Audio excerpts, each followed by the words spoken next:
Alright, so welcome back to another video on the channel. So this video I work on the structure at the base of my staircase again. I plan to make it actually like a villager area, that's the plan for it. And I also get some more wood, so that's that. But while I work on this task, I was thinking, just looking at my bank statements and also just looking I was listening to a podcast. And I was thinking that the whole software subscription model, the whole software as a service model, I think it's finally dying, and honestly I can't wait. Because I want to talk about this topic today because I feel like we're at a tipping point because the bubble is bursting and this era of subscription fees renting your digital life is coming to a close. And it is because the tech companies, they just got too greedy and flew too close to the sun and forgot that consumers have budgets and a breaking point. So let me take you back in time. So I remember when I was younger, when I was back in my home country, when I would go and buy a piece of software, it was a physical box, a physical manual. But you owned it, you installed it, and it worked forever. And the company who made it went out of business, the software still worked. If the internet was down, it would still work. But then right in the I think the mid 2010s, around 2014, 2013, Adobe decided to, introduce the whole Creative Cloud stuff. So pretty much they took industry standard software like Photoshop and Premiere, and they said that, they made it a subscription. It was the first big subscription service. Until the end of time, you have to pay them a recurring fee. And at first it was actually kind of beneficial because it was really expensive. I think it was $700, $600. It was a lot. Maybe 300, but it was a lot of money up front. So splitting it up over a monthly fee, it actually seemed like a reasonable proposition, and people went with it, but they didn't have a choice. They went along with it. And the things that Wall Street absolutely loved this idea because investors love something called monthly recurring revenue, pretty much a constant revenue stream. And pretty much, if you can force someone to pay a fee for a tool for the rest of their life, that's what Wall Street wants. So what happened then? Well, pretty much every single company saw that Adobe was getting success with this new business model, and they all wanted a piece of that pie. So then everything just became a subscription. Microsoft Office, note-taking apps, gaming, online gaming services. I'm pretty sure Xbox did it first and PlayStation just copied them. They all just, started doing that. Password Manager's weather app. I don't even know. All sorts of things in that subscriptions, $5 a month, $10 a month. It was getting to a point. And it became a financial debt by 1,000 tiny cuts. But the thing is that, the software, the actual product, it wasn't getting better. That was the big lie. It was promised that with these subscription fees, you get more continuous, meaningful updates. But what often ended up the case, and what a lot of these subscription services are, they're more bloated, buggy, and completely reliant on checking a server every 5 minutes just to make sure you actually paid your bill. They want to make sure you got your money. There wasn't no innovation anymore. They just wanted the tool booth to keep getting that money. But this audacity didn't just stop at software. And this is where, things really got crazy.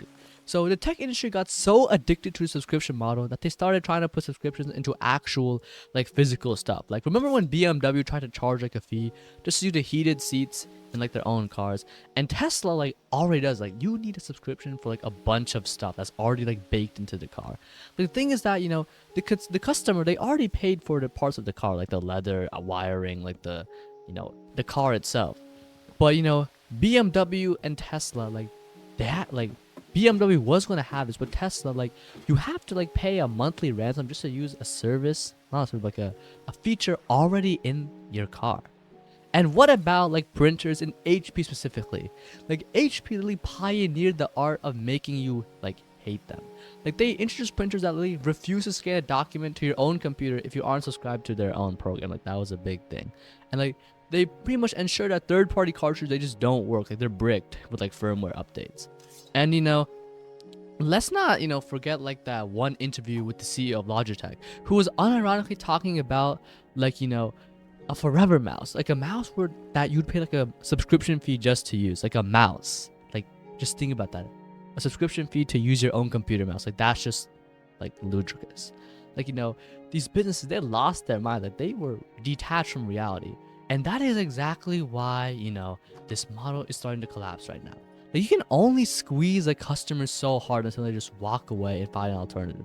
And that is exactly what's happening. Like, people are hitting like subscription fatigue. Like, now that everything's subscription, like, people are looking at their bank statements and just seeing that like they're spending like hundreds of dollars a month just to, like, exist online or use basic services.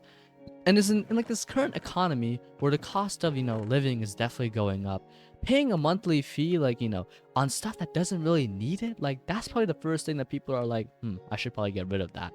But it wasn't even just like the money, it was also about like the disrespect towards the customers. Like, the tipping point for the creative industry happened, I think it was like recently. I think it was like either like this year or late 2025.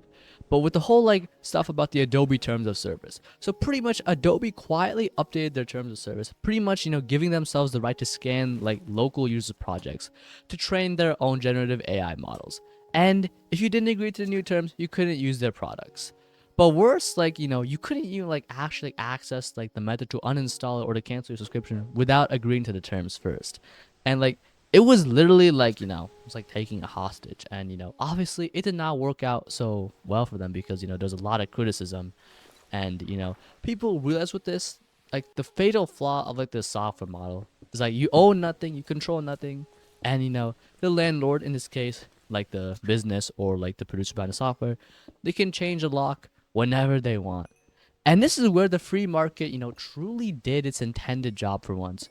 Because, because of like this massive resentment towards the subscriptions, new competitors have risen, realizing that the ultimate marketing strategy right now is just like to offer a normal, like, one-time purchase. Like, for example, like Adobe Resolve, not, I say Adobe Resolve, I cannot be serious. I mean, DaVinci Resolve, like, pretty much you can just download a base version that's like free. It gets the job done. Like, I think that's a really good option right there. And it's growing in popularity with a lot of my friends and people I know in the space because, it's just like not a subscription. It's a one-time fee.